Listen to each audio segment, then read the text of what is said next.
The morning sun bounced off the polished glass of Peterson Luxury Motors as Kanye West pulled his Range Rover into the parking lot. He'd been eyeing their new limited edition Phantom series for months, following the design reveals online and watching every video he could find. Today was the day he'd finally see it in person. He dressed down for the occasion, plain black hoodie, faded jeans, and his oldest pair of sneakers. Sometimes he just wanted to move through the world without the weight of being Kanye West. Sometimes he just wanted to be treated like anyone else. Should be quiet this early, he muttered to himself, checking his watch. He'd purposely arrived right when they opened, hoping to avoid the usual crowd that gathered whenever he went anywhere. The showroom had just opened its doors for the day. As he stepped inside, the space opened up like a cathedral to wealth. Marble floors stretched beneath rows of vehicles that cost more than most people's homes. Lighting had been positioned to make every curve and angle of metal shine like jewelry. The air smelled of leather and some expensive cologne that the owners probably pumped through the ventilation system. A young man in a tailored suit glanced up from his desk, then quickly returned to his computer screen. Kanye waited a moment, expecting the usual double take of recognition. Nothing came. He walked further into the showroom, moving toward the back where a doorway was draped with a velvet rope. A sign beside it read, "Phantom Series by appointment only." That's where it would be. "Excuse me," he called out to the young man. "I'm here to see the Phantom." The employee looked up again, this time with slight annoyance. "Sir, the Phantom Series viewing is by appointment only, and those appointments are reserved for our established clients." Kanye nodded. "I understand. I'm interested in buying one." The young man's eyes flicked quickly over Kanye's casual clothes, lingering on his worn sneakers. A thin smile appeared on his face. "The starting price for the Phantom is $4.3 million. We're only making 7 of them." His tone suggested he was explaining this to someone who had wandered in off the street looking for the bus stop. "I know," Kanye replied simply. "I'd like to see it," the employee sighed. "Sir, I don't mean to be rude, but our sales manager handles all Phantom inquiries personally, and he only meets with serious buyers." Something cold settled in Kanye's stomach. He'd dealt with this before, especially in his early days, before the fame, before the money. Being judged by his appearance, being told certain spaces weren't for him. "I am a serious buyer," he said, his voice level. "Call your manager." The employee hesitated, then picked up his phone. "Mr. Reynolds, there's someone here asking about the Phantom." He paused, listening. No appointment." Another pause. "I understand, sir." He hung up and pointed toward the waiting area. "You can take a seat. Mr. Reynolds will be with you when he's available." Kanye didn't move. "How long will that be?" "Hard to say. He's quite busy today." Kanye looked around the empty showroom. "Doesn't look busy." The employee's smile tightened. "He has calls and paperwork." 30 minutes passed. Kanye sat in one of the sleek leather chairs, scrolling through his phone, occasionally looking up as other employees arrived for the day. None of them approached him or offered assistance. He noticed them glancing his way, then whispering to each other behind the main desk. After 45 minutes, the front doors opened, and a tall man with silver hair walked in wearing a perfectly cut suit that probably cost more than what most people made in a month. Kanye recognized him immediately. Trevor Phelps, the tech entrepreneur who'd recently sold his company for billions. The change in the showroom was immediate. 3 employees rushed forward, the young man from earlier leading the charge. "Mr. Phelps, so wonderful to see you again," he gushed. A door at the back opened and an older man in an expensive suit emerged. "Trevor, right on time. Come on back. We've got everything ready for you." Trevor Phelps smiled and shook hands with everyone as they led him toward the velvet rope, which was immediately unhooked for him to pass through. Kanye stood up. This was getting ridiculous. He walked over to the group. "Excuse me," he said, addressing the older man who seemed to be in charge. "I've been waiting for almost an hour to see the Phantom." The older man, presumably Mr. Reynolds, turned and frowned. "I'm sorry, sir, but as my colleague explained, the Phantom series is shown by appointment only, and exclusively to our established clientele." "I'm Kanye West," he said simply. There was a moment of silence. Then a flicker of doubt crossed Reynolds' face, followed by disbelief. "Sir, I don't appreciate people coming in here and wasting our time with—" "Google me," Kanye interrupted. Trevor Phelps was watching this exchange with growing interest. "Wait, are you really Kanye West?" he asked, squinting at him. Before Kanye could answer, Reynolds stepped between them. "Mr. Phelps, I apologize for the interruption. Let's continue with your appointment." He turned to Kanye. "Sir, I'm going to have to ask you to leave." "I just want to see the car," Kanye said, his voice rising slightly. "I'm prepared to buy it today." "Security," Reynolds called out, gesturing toward a bulky man near the entrance who began walking over. A small crowd had gathered at this point. Other customers had entered the showroom, and all the employees were watching. Someone had their phone out recording. "You don't believe I'm Kanye West?" he asked, incredulous. "What I believe," Reynolds said, lowering his voice, "is that you're causing a disturbance in my showroom. Even if you were who you claim to be, which I doubt, we have protocols. We have standards." The security guard arrived at Reynolds' side. "Everything okay, sir?" "Please escort this gentleman out," Reynolds said. He was just leaving. Kanye stood there surrounded by staring faces. The humiliation burned through him like acid. He could fight this, make a scene, call his team, have his assistant bring over his ID. But something in him just deflated. The sheer unfairness of it, the judgment based on appearance, the disrespect, it was all too familiar, famous or not. "You know what? I'll go," he said quietly. "But you should know you just lost a sale." As he turned to leave, he heard Reynolds mutter, "Sure we did," followed by a few chuckles. The security guard followed him all the way to the door, standing there until Kanye got into his car. As he started the engine, he noticed several people outside the showroom holding up phones, recording him. The video would be online within minutes. Driving away, his hands gripped the steering wheel so tightly his knuckles turned white. He'd faced criticism, mockery, and judgment throughout his career. He'd been written off, told he couldn't do things, and proven people wrong time and again, but something about this particular humiliation cut deeper. Maybe because it took him back to a time before fame, when doors were closed in his face simply because of how he looked or where he came from. His phone buzzed with notifications. The video was already spreading. He could see the headlines forming. Kanye kicked out of luxury car showroom. The memes would follow. The jokes. The hot takes. But beneath the burning embarrassment, something else was taking shape. A familiar feeling that had driven him throughout his life. The need to prove everyone wrong. The urge to transform rejection into something powerful. He pulled over to the side of the road and made a call. "Get me everything you can find on the luxury car industry," he told his assistant. "Manufacturing processes, design firms, everything. And find out who owns the Peterson building." "What's this about?" his assistant asked.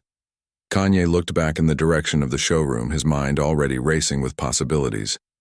"They think they know what luxury is," he said. "I'm going to show them they have no idea." By nightfall, the video had gone viral. Kanye sat in his home studio, scrolling through his phone as notifications poured in like a digital flood. Kanye Snubbed was trending worldwide with millions of views across every platform.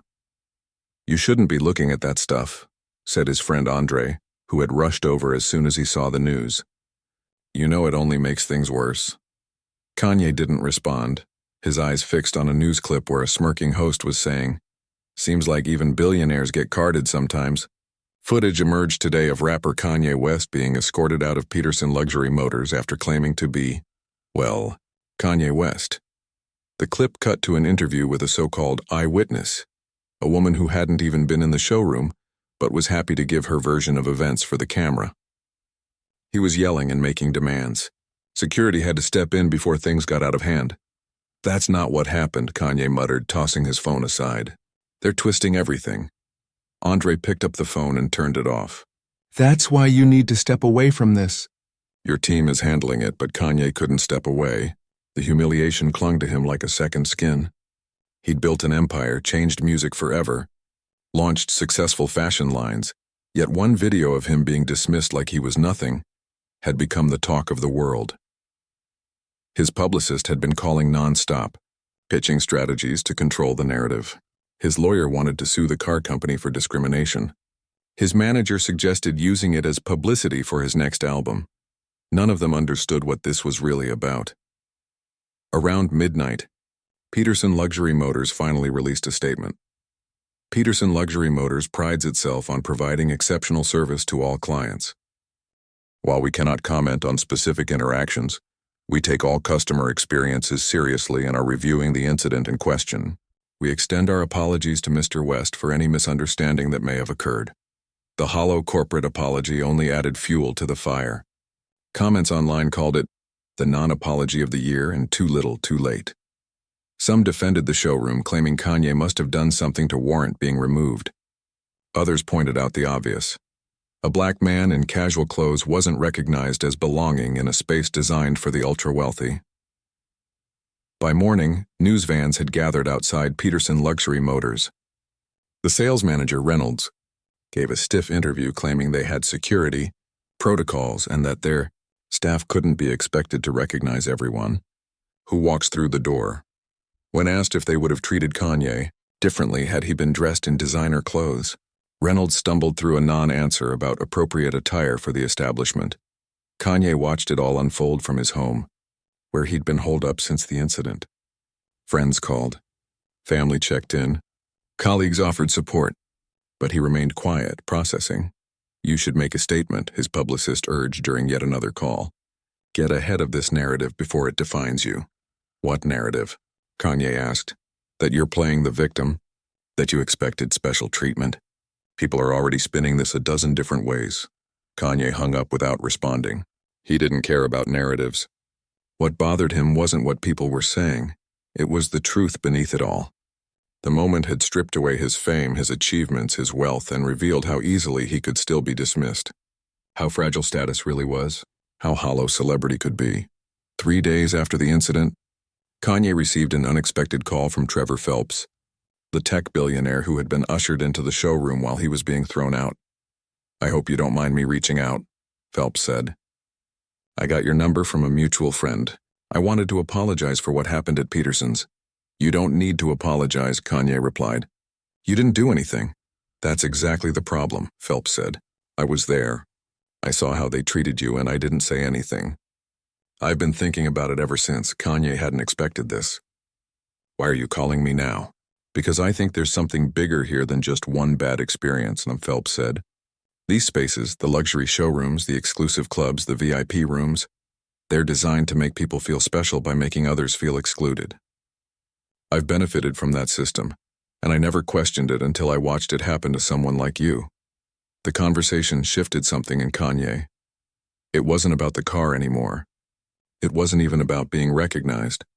It was about the barriers people put up to separate themselves from others, to create artificial value through exclusion. After hanging up with Phelps, Kanye canceled all his meetings for the next 2 weeks. He needed time to think. The media frenzy continued without him. Peterson Luxury Motors announced they had parted ways with Reynolds, the sales manager who had called security. They invited Kanye for a private showing of the Phantom series at his convenience, an obvious attempt to repair their damaged reputation. Kanye declined through his assistant. Instead, he drove out to a warehouse space he owned in an industrial area outside the city. The building had been empty for years. He'd bought it with vague plans to turn it into a recording studio or design workshop, but never got around to it. Now, standing in the vast empty space, ideas began to take shape. He called his friend Victor, an industrial designer he'd collaborated with on his fashion line. I need your help with something, Kanye said when Victor answered. Something different. Different how? Victor asked. I want to design a car. There was a long pause on the other end. A car? Like an actual automobile? Yes, Kanye said, but not just any car. Something that changes what luxury means. Victor laughed, then realized Kanye was serious. You know, cars are complicated, right? It's not like designing sneakers. There are regulations, engineering challenges, manufacturing. I know all that, Kanye interrupted. That's why I need your help. After a moment, Victor said, This is about what happened at that car showroom, isn't it? Kanye didn't answer directly. Can you be here tomorrow? Yeah, I'll come. But Kanye, people are going to think you've lost it again. The media's already having a field day with the showroom thing. If you announce you're suddenly designing cars because someone was rude to you, I'm not announcing anything, Kanye said. And this isn't about revenge. It's about creating something new. After hanging up, Kanye walked the perimeter of the warehouse, his footsteps echoing in the empty space. For the first time since the humiliation at the showroom, he felt a sense of clarity and purpose. His phone buzzed with another call from his publicist, which he ignored. The world wanted him to react, to rant on social media, to sue, to accept the car company's hollow apology and move on. They wanted the story to play out in predictable ways so it could be packaged, consumed, and forgotten. But Kanye had never been predictable. And he wasn't about to start now. Back at home that evening, his assistant forwarded an email from Peterson Luxury Motors. The CEO wanted to personally apologize and offer Kanye the first Phantom off the production line, free of charge. Kanye wrote back a simple response. "No, thank you. I have other plans." That night, he stayed up until dawn, sketching ideas and making notes. By morning, his dining room table was covered with drawings, rough outlines of vehicles unlike anything currently on the market. When Victor arrived the next day, he stared at the sketches in amazement. "You did all this overnight?" Kanye nodded. "It's just the beginning. These designs are interesting," Victor said carefully, "but they're not exactly practical." "They're not supposed to be," Kanye replied. "Not yet. First we dream, then we figure out how to make it real." Over the next few days, more friends joined them at the warehouse. Engineers, designers, artists, thinkers. Kanye didn't explain the full vision to anyone. He just kept them focused on specific problems, specific ideas. Meanwhile, the world moved on to other scandals, other viral moments. The Peterson incident faded from headlines, replaced by election controversies and celebrity breakups. But Kanye wasn't paying attention anymore. He had disappeared completely from public view, throwing himself into this new project with the same obsessive energy that had defined his music and fashion careers. What had begun as a moment of humiliation was transforming into something else entirely, a vision that would shock the very industry that had dared to dismiss him. 3 months passed. The world had largely forgotten about the Peterson Luxury Motors incident, distracted by newer scandals and celebrity drama. Occasionally, someone would reference it in a late-night comedy show or use it as a punchline on social media, but the heat had died down. For Kanye, though, those 3 months had been transformative. The warehouse that had once stood empty was now a hive of activity. Workstations filled the space. Computer screens glowed day and night, and scale models lined the walls. A team of 30 people, designers, engineers, sustainability experts, and artists, worked around the clock on what Kanye simply called the project.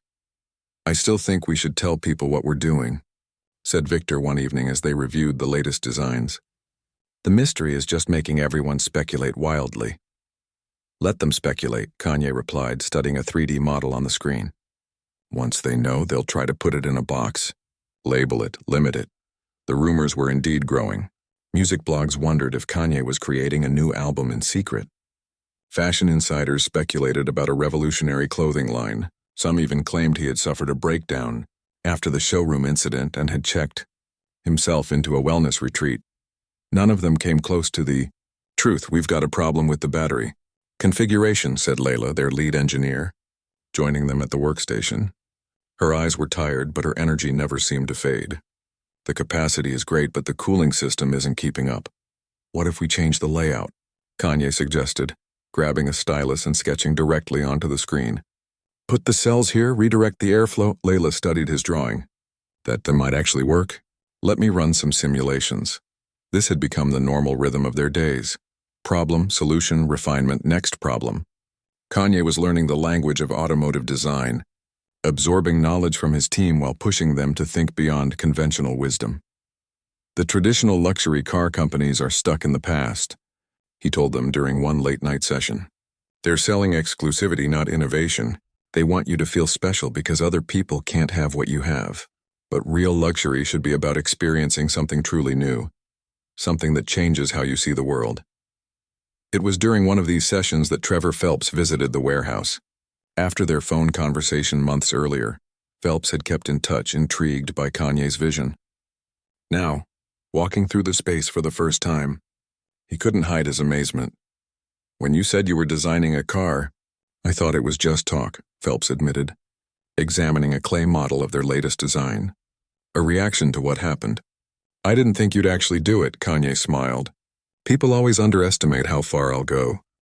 This isn't just a car, Phelps said, moving from one workstation to the next, taking in the schematics, the material samples, the sustainability reports. This is a whole new approach to transportation. It's more than that, Kanye said. It's about changing what we value. Why should luxury mean exclusion? Why can't it mean advancement? Experience? Something that moves humanity forward instead of dividing it. Phelps nodded slowly. I get it now. You're not just responding to getting thrown out of a showroom. You're challenging the entire concept that made that showroom exist in the first place. That evening, after everyone had gone home, Kanye sat alone in the warehouse. The space had become a second home to him, a place where he could focus completely on creation without the distractions of fame or public opinion. His phone lit up with a message from his mother's old number, now used by his sister, who had kept it active after their mother passed. Haven't heard from you in weeks. Everything okay? He texted back, better than okay. Building something important. The world misses you, she replied. When are you coming back? He thought about this for a long moment. The world she referred to, the celebrity world of red carpets and interviews and constant judgment, felt increasingly distant. In some ways, the showroom incident had been a gift. It had pushed him out of that world and into this new one, where he was creating something tangible, something that couldn't be reduced to a headline or a tweet. Soon, he wrote back, but different. The next morning, Kanye called a team meeting. We need to accelerate, he announced. I want a working prototype in 3 months. The team exchanged glances. They had been making incredible progress, but a functioning prototype in 3 months seemed impossible, given the complexity of what they were building. That's ambitious, Victor said carefully. We can do it if we focus on the core features first, Layla suggested. Get the basics working, then add the more advanced elements later. Kanye shook his head. No compromises. The whole point is to show what's possible when you rethink everything from scratch. Even Tesla took years to develop their first car, pointed out Chen, one of the design engineers, and they had billions in funding and hundreds of employees. We're not Tesla, Kanye said. We're not trying to be the next big car company. We're creating something that changes how people think about transportation, about luxury, about status. If we do this halfway, it defeats the purpose.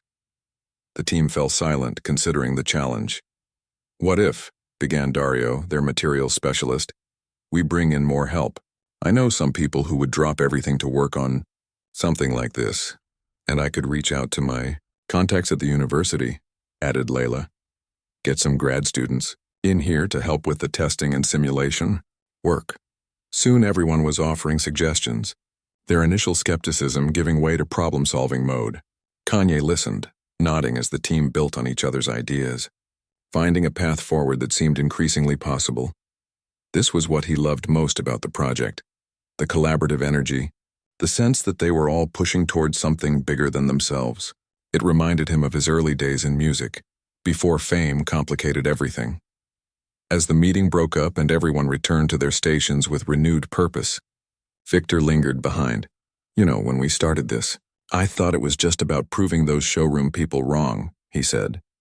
Getting revenge by showing them you could build something better than what they were selling. It was never about revenge, Kanye replied. It was about responding to exclusion with creation instead of anger. Victor nodded. I get that now, but there's something else happening here too.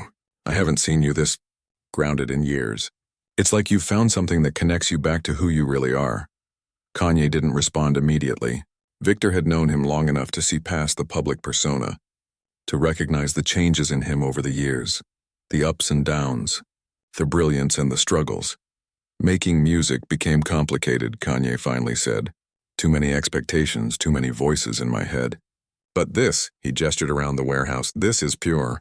No one's telling me what it should be or how it should sound. We're just building something new. In the weeks that followed, the warehouse became even busier. New team members arrived, bringing fresh energy and expertise.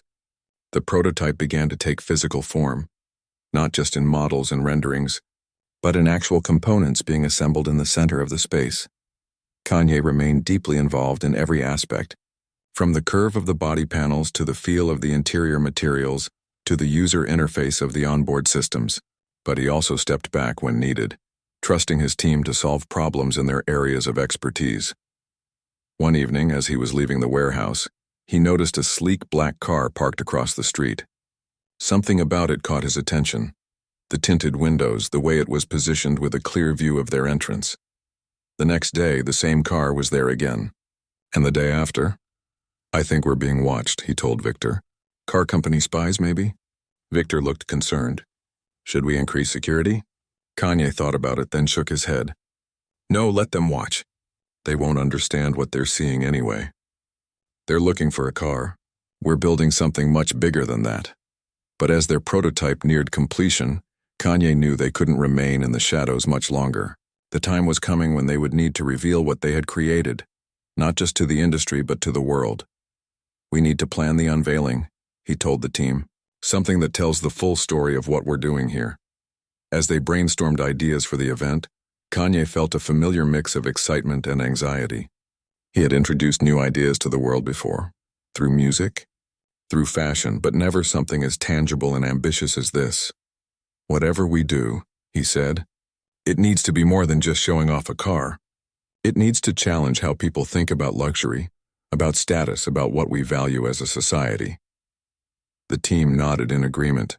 They had all come to understand that their project had evolved far beyond its origins as a response to a humiliating incident. It had become a statement about possibility, about what could happen when creativity was directed toward solving real problems instead of reinforcing old hierarchies. As night fell and most of the team headed home, Kanye remained in the warehouse, walking slowly around their nearly completed prototype. In the dim light, its sleek lines and innovative features seemed to represent not just a new kind of vehicle, but a new path forward, for him personally, and perhaps for others as well. Tomorrow they would begin planning how to share it with the world. 6 months had passed since the incident at Peterson Luxury Motors. The world had moved on, but whispers about Kanye's disappearance from public life had grown louder. Fans speculated online.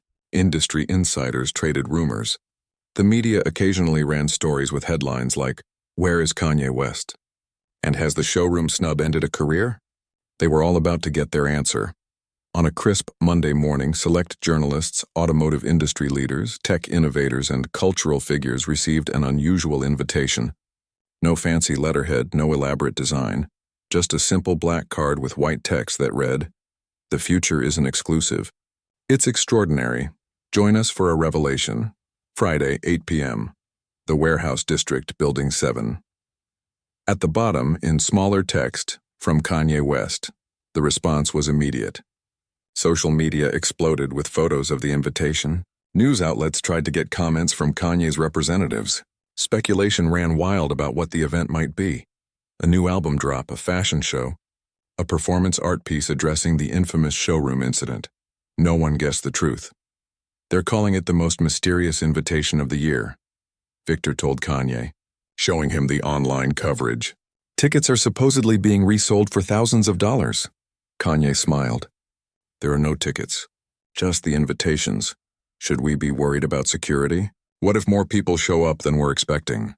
"We're expecting exactly who should be there," Kanye replied. "The rest will see it when the time is right." As Friday approached, the team worked around the clock preparing the warehouse. The main space had been transformed into something between an art installation and a museum exhibit.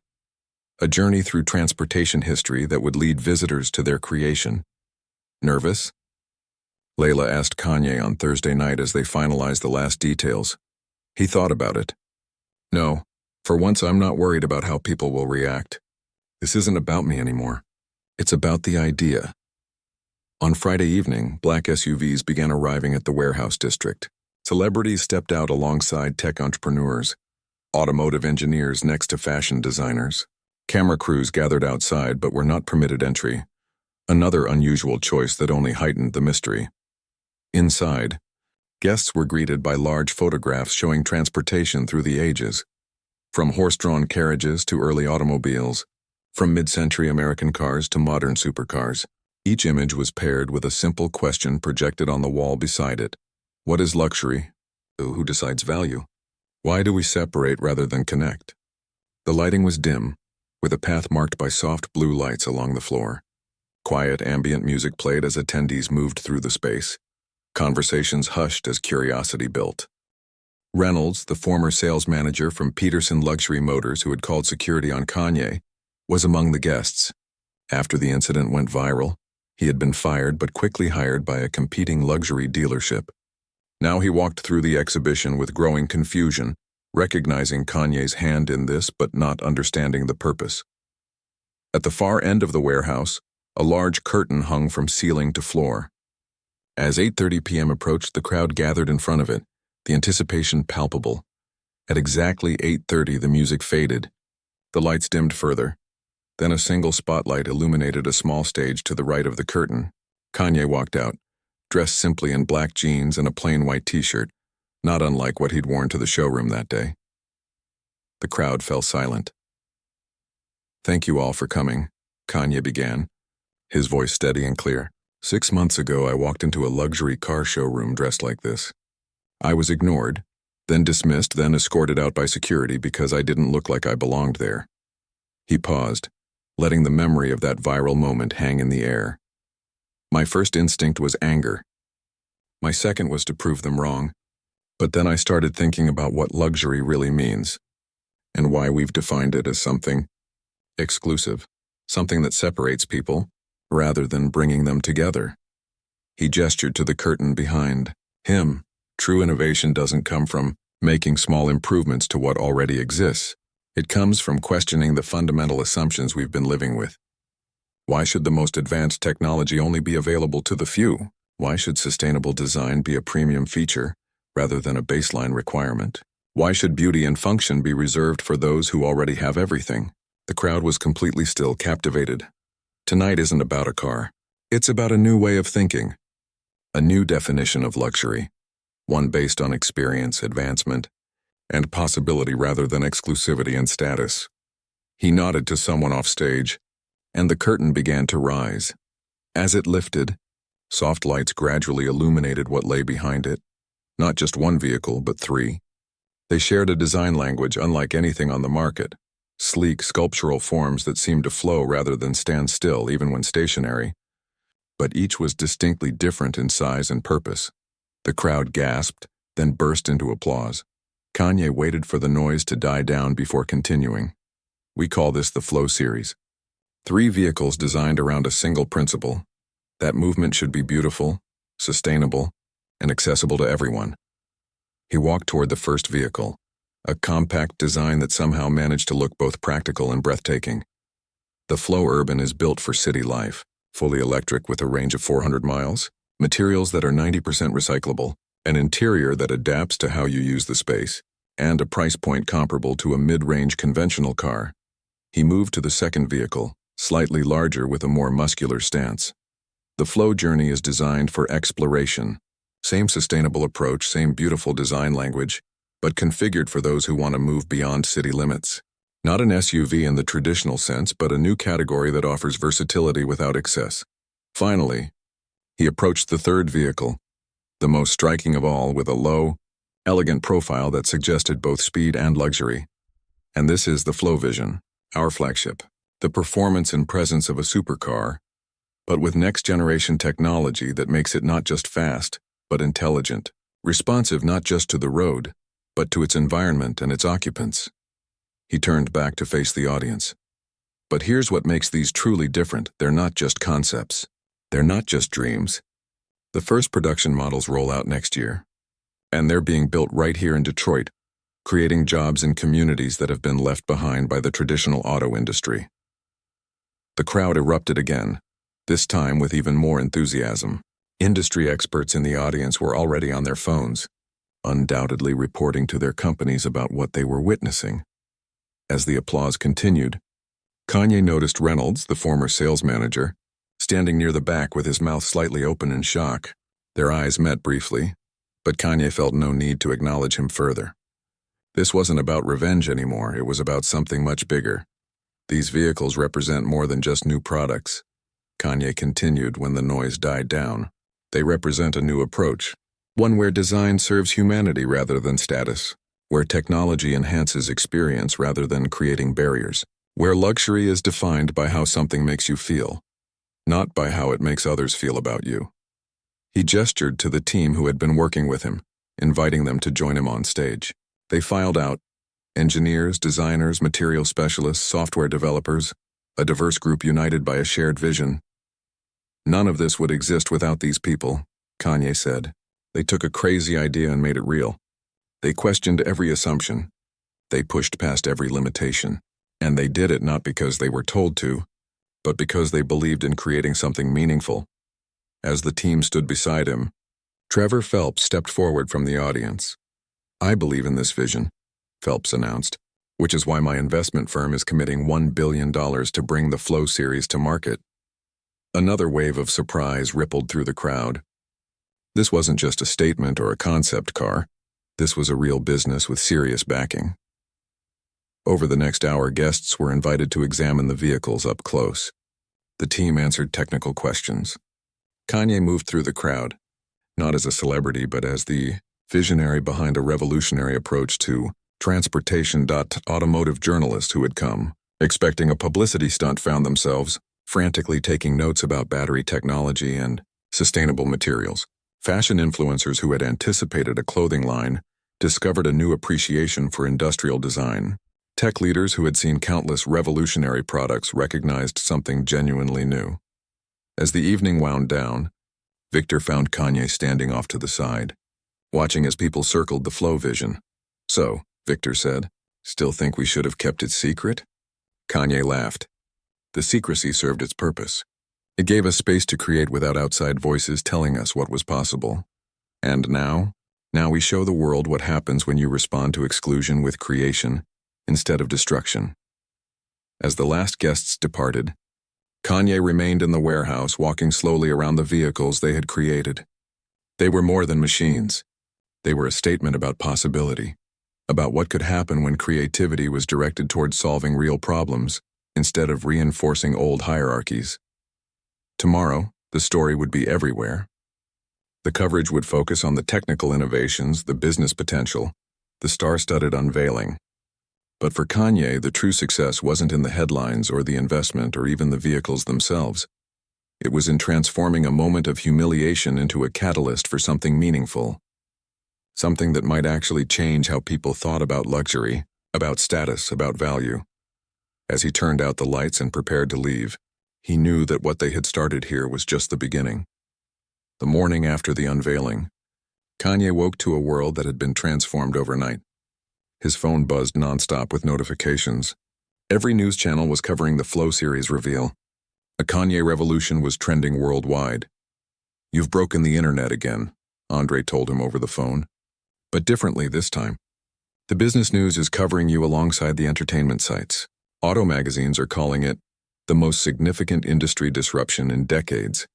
Kanye scrolled through the headlines. Kanye West unveils revolutionary vehicle line. Redefining luxury. From music to fashion to automotive, is there anything Kanye can't reinvent? Flow series promises sustainable luxury for all. Tech billionaire Trevor Phelps backs Kanye's automotive vision with $1 billion. But the headline that caught his eye came from an automotive industry publication. Peterson luxury motor stock drops 18% following West's Flow series announcement. Kanye put his phone down and looked out the window. 6 months ago, he had been humiliated, dismissed, and escorted out of a showroom. Today, he had changed the conversation about what luxury transportation could be. The next few weeks were a whirlwind. Major automotive manufacturers reached out, some with partnership offers, others with thinly veiled concerns about what the Flow series might mean for their business models. Environmental organizations praised the sustainability focus. Design awards poured in based solely on the unveiled prototypes. Through it all, Kanye remained focused on the next phase, turning their prototypes into production vehicles. "We need to expand," he told the team during a morning meeting. "More engineers, more designers, more space. The old Peterson assembly plant is up for sale," Layla mentioned, looking up from her laptop. "They've been struggling since the stock drop after our announcement." The team exchanged glances, recognizing the irony. "It's actually perfect for what we need," she continued. Already set up for automotive production, right size, good location. Kanye considered it for a moment. Make an offer, he decided. Fair market value, nothing less. 3 days later, the deal was signed. The former Peterson Luxury Motors production facility would become the manufacturing home of the Flow series. The symbolism wasn't lost on anyone. The very company that had dismissed Kanye was now unintentionally providing the foundation for his vision. The media loved the story, of course. Full circle, Kanye buys factory from company that snubbed him, read one headline. But Kanye was careful in his public statements, never framing it as revenge or gloating about Peterson's financial troubles. This is about moving forward, not looking back, he said in a rare interview. The facility is ideal for our needs, and we're excited to bring new jobs and innovation to the area. As spring turned to summer, Kanye's focus shifted from design to production challenges. The team had grown to over 200 people: engineers, designers, manufacturing experts, and sustainability specialists. The warehouse where they had started was now just the creative hub, with the real production work happening at the former Peterson facility. One afternoon, as Kanye was reviewing the latest production timeline with Victor, his assistant interrupted with an unexpected message. "There's someone here to see you," she said. Reynolds, the former sales manager from Peterson. Kanye and Victor exchanged surprised looks. "The one who called security on you?" Victor asked. "What does he want?" "Says he'd like 5 minutes of your time," his assistant replied. "He's been waiting outside for 2 hours. Kanye thought about it. He had no ill feelings toward Reynolds anymore. That chapter was closed. But he was curious. Send him in, he decided. Reynolds looked different than Kanye remembered. Older somehow, less confident. The expensive suit remained, but it hung on him differently, as if he had lost weight or simply lost the bearing that had once filled it out. "Mr. West," Reynolds began, his voice strained. "Thank you for seeing me."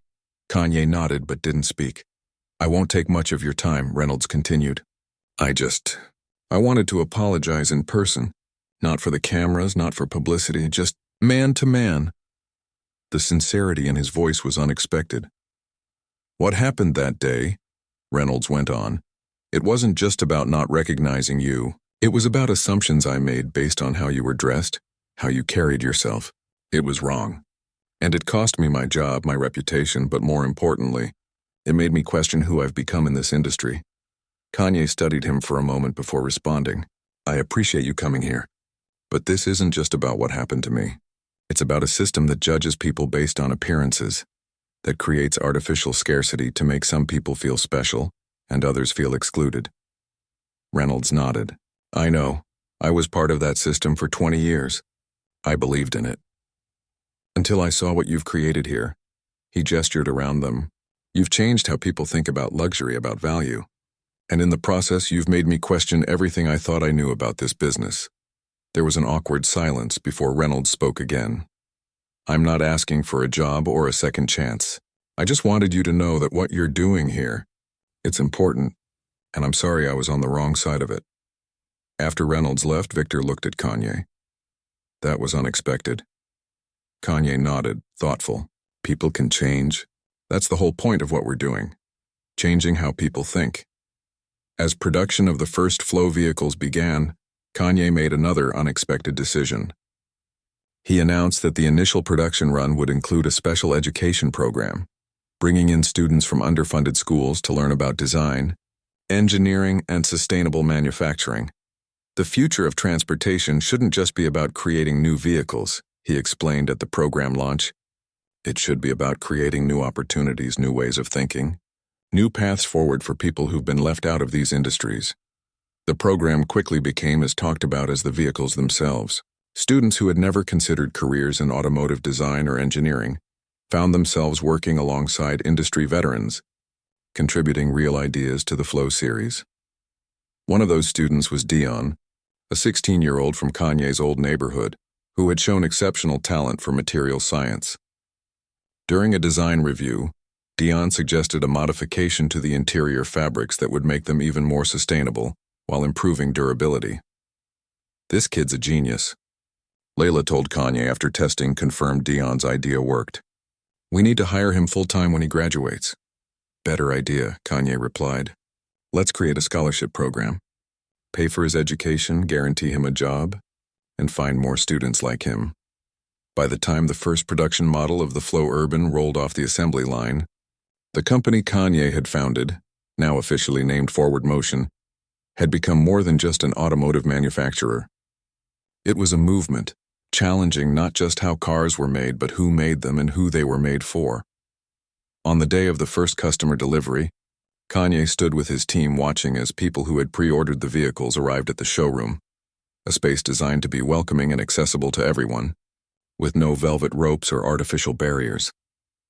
Among the first customers was a young woman who arrived wearing jeans and a simple t-shirt, not unlike what Kanye had worn to Peterson Luxury Motors that day. She was greeted warmly, offered a tour of the facility, and treated with the same respect as the business executives and celebrities who had also placed orders.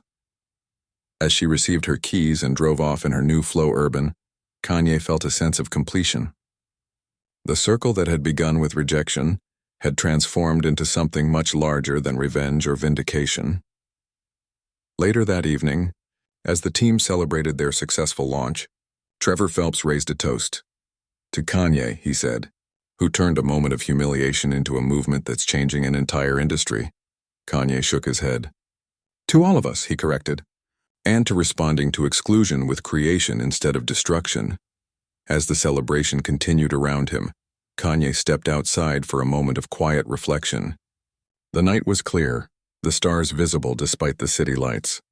In the parking lot, a row of Flow vehicles gleamed under the moonlight, tangible proof that ideas could become reality, that barriers could be broken, that luxury could be redefined. His phone buzzed with a news alert. Peterson Luxury Motors files for bankruptcy. Cites changing market conditions. Kanye put the phone away without sharing the news with the others. This wasn't about Peterson's failure. It was about Forward Motion's success, about creating something new rather than tearing something down.